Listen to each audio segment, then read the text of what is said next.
सांप और माँ, नाफरमानी, लालच और नेकी का अंजाम। रात का पिछला पहर था।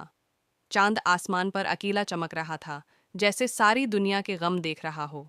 एक पुराने कुच्चे घर के अंदर चिराग टमटमा रहा था, और इसके करीब बैठी एक बूढ़ी माँ, ज़ैनब, अपने बेटे फहद के लिए दुआ मांग रही थी। वो हर रोज़ यही करती थी, बेटे के लिए, जो सुबह सवेरे जंगल जाता, लकड़ियाँ काटता और शाम तक कुछ रोटी के लक़्मे लेकर आता। ज़ैनब का शौहर कई साल पहले दुनिया छोड़ गया था। घर में अब सिर्फ दो जानें थीं, एक माँ और एक बेटा। जिंदगी मुश्किल थी, मगर ज़ैनब का ईमान मजबूत। वो हमेशा कहती, जिसके दिल में सब्र और शुक्र है, अल्लाह कभी अकेला नहीं छोड़ता।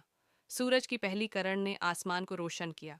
फहद ने कल्हाड़ा उठाया और माँ के कदमों में आकर बोला, माँ, आज लकड़ी ज़्यादा काटूंगा ताकि कल तुम्हारे लिए नई चादर ला सकूं। ज़ैनब ने मुस्कुराकर उसके सर पर हाथ रखा।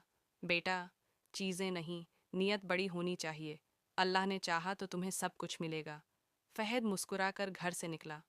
इसे नहीं मालूम था कि आज का दिन इसकी ज़िंदगी बदलने वाला है।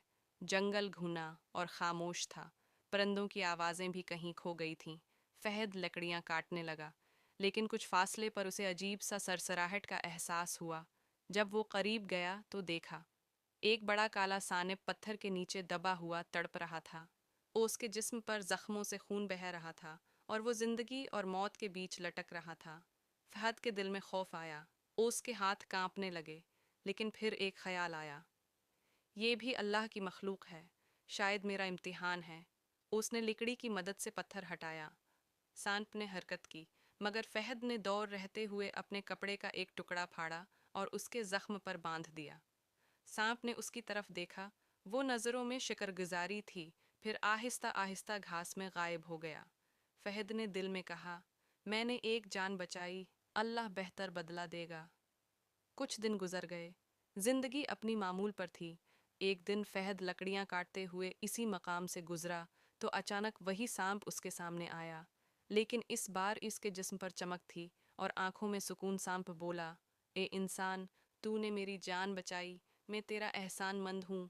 ये थैली ले जा, इसमें सोना है, मगर याद रख, लालच न करना, रोज सिर्फ एक सिक्का निकालना। अगर तो वादा तोड़ेगा तो नुकसान तेरा अपना होगा। फहद ने झुककर थैली उठाई और बोला, मैं वादा करता हूँ। वो थैली घर लाया और माँ को सारी बात बता ज़ैनब ने अल्लाह का शुक्र अदा किया। फिर नरमी से बोली, बेटा, याद रखना, दौलत इंसान को नहीं संभालती, इंसान दौलत को संभालता है। लालच एक आग है जो सब कुछ जला देती है।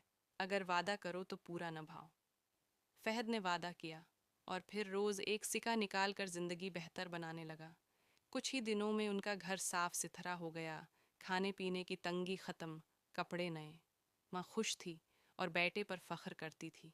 लेकिन वक्त के साथ साथ इंसान का दिल बदलने लगा। फहद के दिल में अब एक नया ख्याल आने लगा। रातों को वो थीली को देखता रहता। चमकती सोने की आवाज़ उसके कानों में गूंजती। एक रात वो जागा। माँ सो रही थी। आस ने थीली उठाई, हाथ में तोली और बोला, इतना सोना, अगर सब अभी निकाल लूं तो सारी दुनिया बदल जाए। मैं माँ के लिए बड़ा घर बना सकता हूँ, अपनी ज़मीन खरीद सकता हूँ।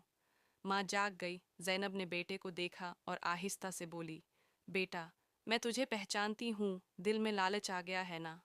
याद रख, लालच इंसान को इंधा कर देता है। जो अल्लाह ने दिया है, इस पर कनाअत कर। फहद ने कुछ नहीं कहा, मगर दिल में जद बढ़ गई। अगले दिन वो छुपके से माँ के बगैर जंगल चला गया। उसने सांप को पुकारा, ऐ सांप, मैं तेरा दोस्त हूँ, मैं वादा तोड़ने आया हूँ, मुझे सब सोना दे दे। सांप ने सर उठाया। उसके चेहरे पर गुस्सा था, मगर आवाज़ में दर्द। मैंने तुझे मना किया था, तू अपनी माँ की बात भी भूल गया। तेरा दिल अब अंधा हो चुका है। फहद ने हिंसते हुए कहा, मैं ताकतूर हूँ, मैं तेरा एहसान मंद नहीं।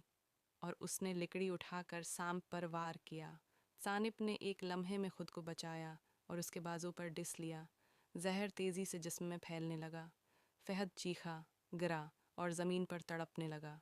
सानप खामोशी से गायब हो गया। शाम ढल गई। ज़ैनब दरवाजे पर बेटे का इंतज़ार कर रही थी। मगरिब की अजान हो चुकी थी, मगर फहद वापस न आया। आखिरकार वो अपनी छुरी के सहारे जंगल पहुंची। दरख्तों के बीच उसे बैठा ज़मीन पर पड़ा मिला। چہرہ پیلا، آنکھیں بند اور جسم بے جان زینب کے لبوں سے چیخ نکلی، بیٹا تو نے میری بات کیوں نہیں مانی؟ وہ اس کے پاس بیٹھ گئی، اس کا سر گود میں رکھا اور آنسو بہانے لگی۔ اس نے آسمان کی طرف دیکھا اور کہا، اے اللہ، میں نے اسے تیرے راستے پر چلانا چاہا، مگر وہ لالچ میں ڈوب گیا، تو میرے بیٹے کو معاف فرما۔ رات بھر زینب وہیں بیٹھی رہی۔ صبح ہوئی تو گاؤں والوں کی مدد سے فہد کو دفن کیا۔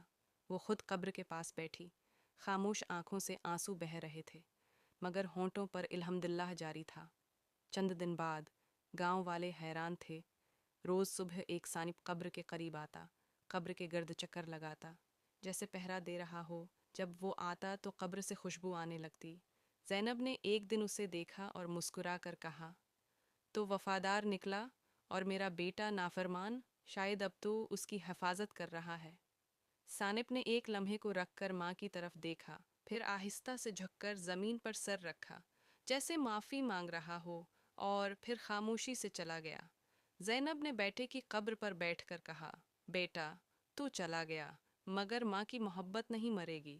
میں دعا کروں گی کہ اللہ تجھے معاف کر دے اور لوگوں کو تیرے انجام سے سبق ملے۔ ہوا میں ہلکی خوشبو پھیل گئی اور درختوں کے پتوں سے سرسراہٹ کی آواز آئی، جیسے فہد کی روح اپنی ماں سے کہہ رہی ہو، ماں، مجھے معاف کر دے۔ سبق ماں کی نافرمانی